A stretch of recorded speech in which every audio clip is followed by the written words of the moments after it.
guys, once again welcome back to my YouTube channel Inside Organon. Once again I'm back with another lecture of Homoeopathic Pharmacy जिसमें भी हम exam based एक 20 marks question discuss करने वाले हैं जो कि है पोटेंटाइजेशन.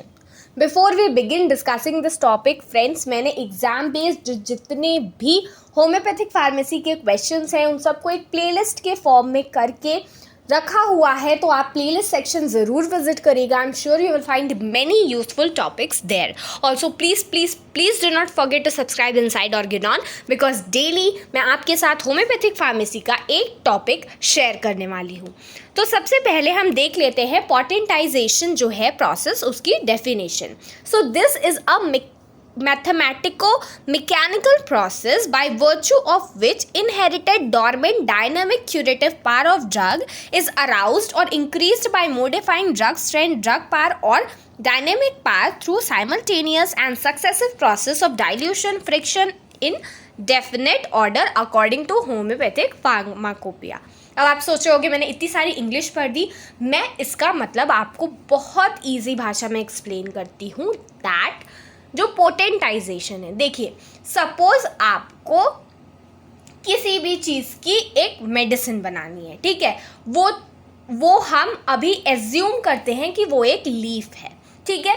तो लीफ को हम लेंगे, उसमें हम अल्कोहल ऐड करेंगे और कोई भी व्हीकल ऐड करेंगे और उसको फ्रिक्शन रब करने के थ्रू इन मॉर्टल एंड पेस्टल, और हम उसको सकशन देंगे और उसके थ्रू क्या होता है, अगर उसकी जो डायनामिक पावर है, डायनामिक मतलब एनर्जी, ठीक है, आप एक पत्ती को खा लो, वो हो गया रॉ फॉर्म, बट आपने उस पत्ती को पोटेंटाइज कर दिया, रब करके ट्राइचुरेट करके उसकी एनर्जी बढ़ा दी, और after that you are taking it, तो वो पोटेंटाइज ड्रग होता है, ठीक है. तो ये एक मैथमेटिको मैकेनिकल प्रोसेस होता है. मैथमेटिको क्योंकि हम इसमें बहुत सारी फोर्सेस का, बहुत सारे कैलकुलेशन का यूज़ करते हैं. Mechanical because we use mortar and pestle, जो कि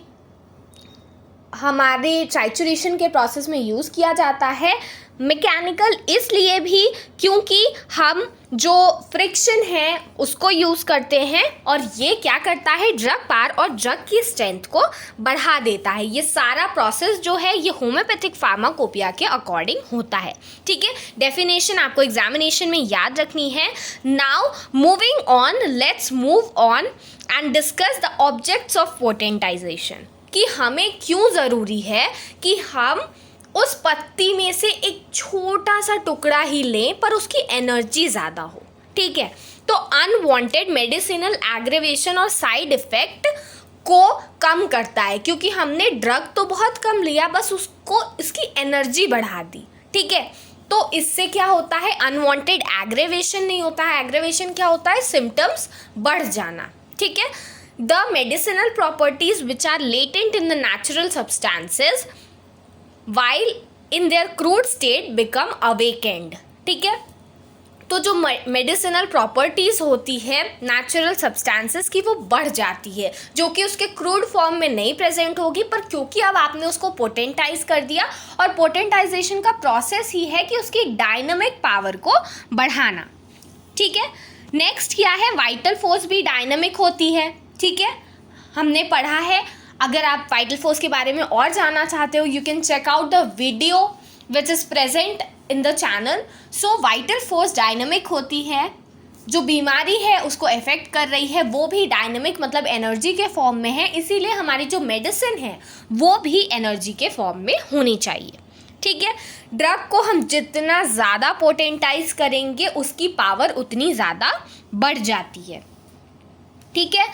और आगे क्या लिखा हुआ है, potentization not only preserves the therapeutic potentiality but also increases the pharmacological and therapeutic activity, ठीक है. कई बार कुछ ड्रग सब्सटेंसेस में बहुत कम, जैसे एक लीफ है उसके अंदर कफ को ठीक करने की टेंडेंसी है और थोड़ी सी टेंडेंसी है कि वो डायरिया के पेशेंट को भी ठीक कर दे, ठीक है, आपने जब उसको पोटेंटाइज किया तो उसकी कफ को ठीक करने वाली तो टेंडेंसी बढ़ी, लेकिन जो डायरिया को ठीक करने वाली नेग्लेजिबल टेंडेंसी थी वो भी अब अप्रोप्रिएट फॉर्म में आपको मिलेगी उस ड्रग में। ठीक है, तो उससे उसकी थेरापेटिक पावर भी बढ़ जाती है। So these are few of the objects of potentization. Examination में आपको लिखना होगा। नेक्स्ट है effects of potentization. So quantitative reduction but qualitative increase of therapeutic activity। Quantity में तो ड्रग कम किया जा रहा है बट क्वांटिटी में उसकी पावर को बढ़ाया जा रहा है, इसकी पोटेंशियल एनर्जी इंक्रीज की जा रही है। ठीक है, elimination of toxic products and gaining the maximum potential energy और डायनेमिक पावर। हम ये करते क्यों हैं? ताकि डायनेमिक पावर जो है वो ड्रग की बढ़ जाए। फिनोमिनन ऑफ पोटेंटाइजेशन की अगर हम बात करें तो फिनोमिनन में सिर्फ दो चीज़ें इंपॉर्टेंट है।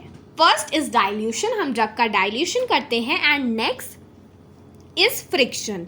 ये दोनों फिनोमिनन को यूज करके हम किसी भी ड्रग को पोटेंटाइज करते हैं। Now there are certain factors of potentization. ठीक है, कि हमारा जो ड्रग है उसका नेचर क्या है, जो सॉल्वेंट या व्हीकल है उसका नेचर क्या है। फ्रेंड्स, मैंने व्हीकल के ऊपर ऑलरेडी वीडियो बनाई हुई है। एग्जामिनेशन में लॉन्ग क्वेश्चन पूछा जाता है व्हीकल के ऊपर, तो प्लीज़ आप उस वीडियो को ज़रूर विजिट करिएगा। It is available in the playlist section.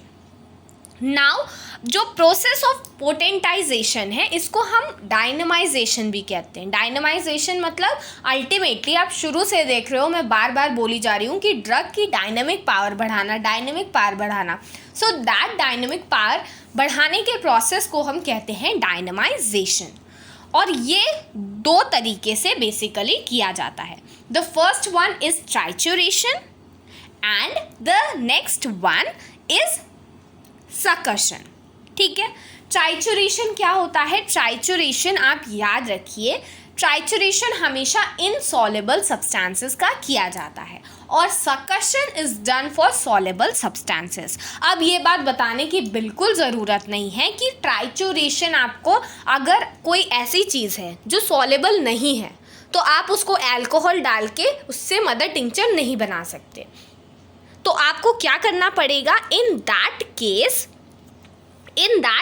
you will have to use other vehicles which is sugar of milk use कर सकते हो आप। ठीक है, you can use other vehicles, for example आप सैक्लैक यूज़ कर सकते हो, you can go for globules.